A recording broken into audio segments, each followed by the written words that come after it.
2019च्या सत्ता संघर्षापासून दररोज पत्रकार परिषदा घेऊन महायुतीच्या नेत्यांना आव्हान देणारे संजय राऊत पुढचे 2 महिने सार्वजनिक आयुष्यापासून दूर राहणार आहेत. अचानक प्रकृतीत बिघाड झाल्याचं सांगत राऊतांनी कार्यकर्त्यांना पत्र लिहिलंय.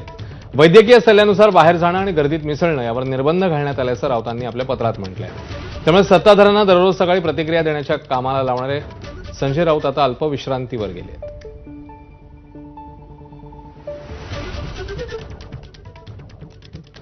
तर राऊत यांच्या पत्रामध्ये नेमकं काय आहे ते बघूया. आपण सगळ्यांनी माझ्यावर कायम विश्वास ठेवलाय, प्रेम केलंय,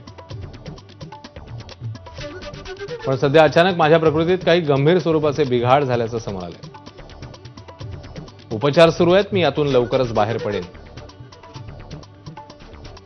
वैद्यकीय सल्ल्यानुसार मला बाहेर जाणं आणि गर्दीत मिसळणं यावर निर्बंध घालण्यात आले. त्यास नाईलाज आहे. मला खात्री आहे मी ठणठणीत बरा होईन. साधारण नवीन वर्षात आपल्या भेटीस येईन, असंही या पत्रामध्ये संजय राऊत यांनी म्हटलं.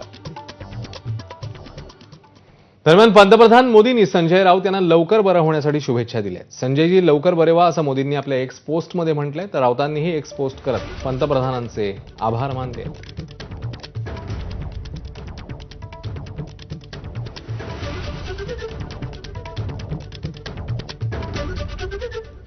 मुख्यमंत्री फडणवीसांनी संजय राऊत यांना फोन केलाय. मुख्यमंत्री फडणवीसांनी राऊतांच्या तब्येतीची विचारपूस केली आहे. राऊतांची प्रकृती बिघडल्यानं सध्या त्यांच्यावर उपचार सुरू आहेत. तर मुख्यमंत्री फडणवीसांनी राऊतांच्या तब्येतीची विचारपूस करत त्यांना लवकर बरं होण्याकरता शुभेच्छा दिल्या.